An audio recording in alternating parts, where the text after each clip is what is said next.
If you're feeling like this journey is too much and like you're losing hope, like you're feeling stuck and you don't know which way to turn, we've all been there. And in today's episode, we want to discuss with you how to overcome that.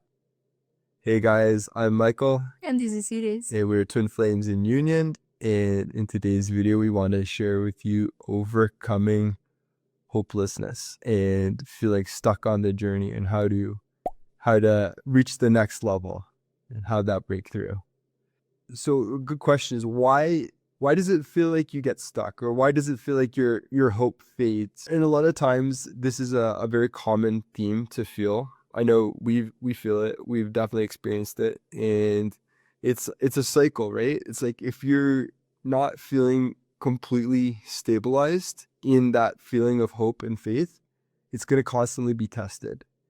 And when you're not able to hold that core of what that is, it's an invitation to go deeper, and it's an invitation to strive to understand it in a deeper, a more grounded way. And I know when I experience these things, a lot of times it's me forgetting who I am and what it is that I am trying to embody. And that's a very natural thing, I think, to not have, if it's not anchored fully, to forget. But when you forget, it's an invitation to go even more expansively into what that is that you're trying to understand and master.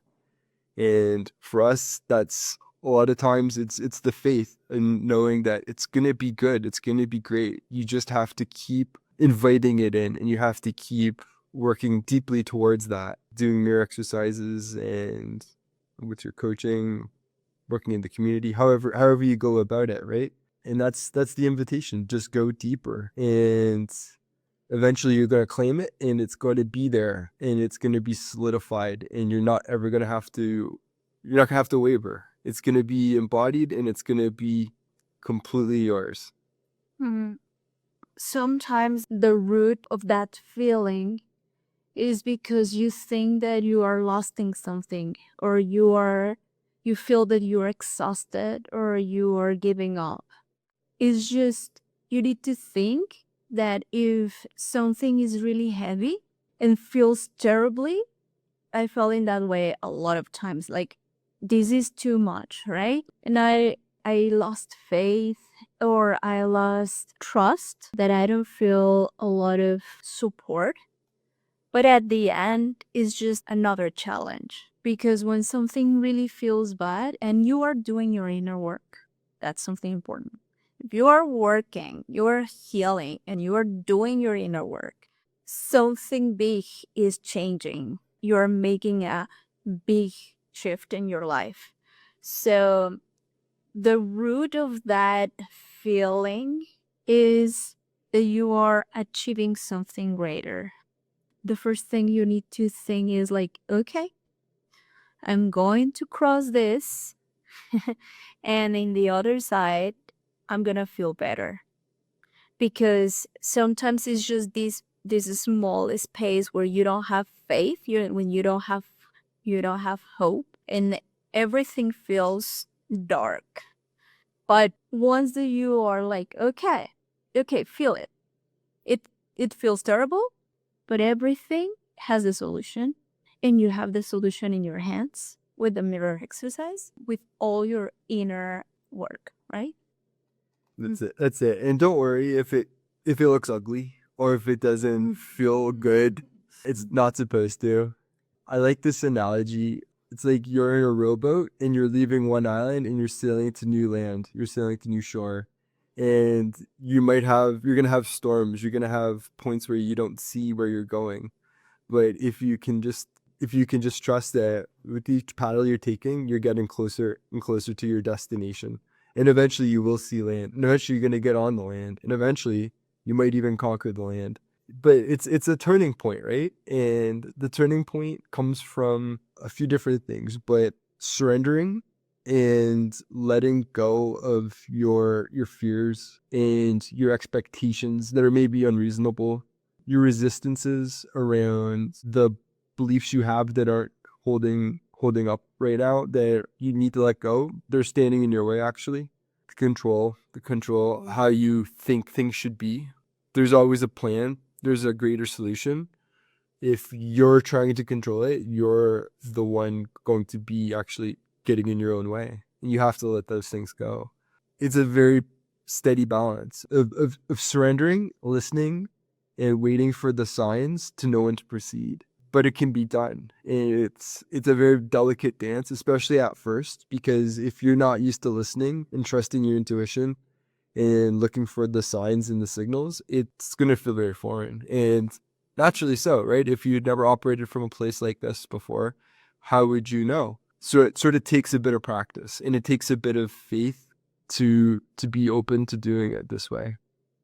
Yeah, because your twin flame is going to mirror everything.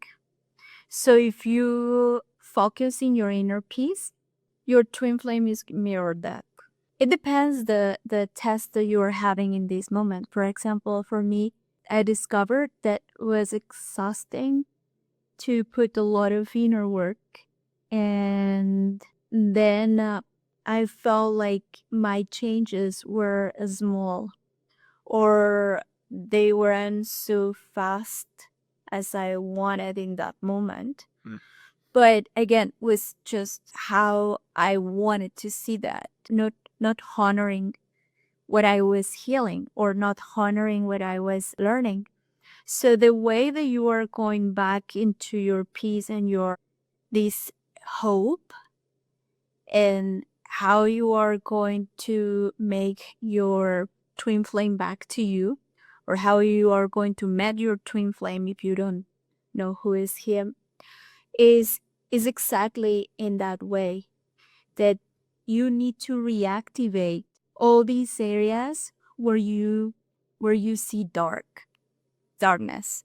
You need to focus in, hammer those areas that you think that you already healed but nothing changed. It's something doesn't feel that is changed, is because I need to be more present there, because I'm lost in something.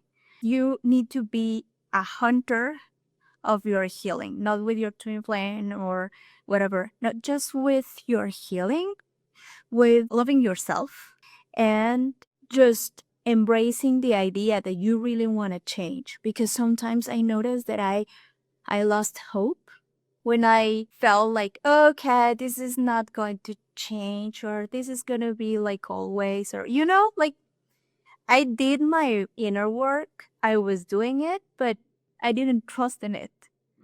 So you need to embody everything. In this path, you need to embody what you want to receive. Yeah. Yeah. So if you're feeling just like you're done with this, you don't need to feel that way. You don't need to abandon hope. You don't need to give up on the journey. Just look at it like, what is the lesson you're trying to heal? And there's always a new layer. It's an onion, right? And if you haven't gotten to that next layer, it's an invitation to say, hey, what is it that I'm not seeing? Like, there's something here. There must be something stuck, or there's something I'm just not seeing. And sometimes it's just a nudge. You just get a little glimpse, or sometimes it just takes a moment, or it just takes a quick experience of something to happen, and then you get it. But it's like you've climbed up all this way, you've climbed to the top of the mountain, and you're just a few steps from the top, and you're like, it's not working. That's what it's like. You've already started. Don't abandon yourself. You're too great for that, and you're too special, and the path is too important. It's an ascension path. So it requires a lot of things. You're burning a bunch of limitations in your consciousness. You're burning all of them. And that's not an easy feat. That's a spiritual warrior to be able to do that. So congratulations for you for having the heart and the will to do that. That's amazing. Yeah. All right, guys. I hope you like this video. Like and subscribe if you haven't. Leave a comment if you would like. And there's a twin flame test below. Please take it if you haven't already. And we'll catch you in the next video. Thank you. Thank you. Bye-bye. Bye.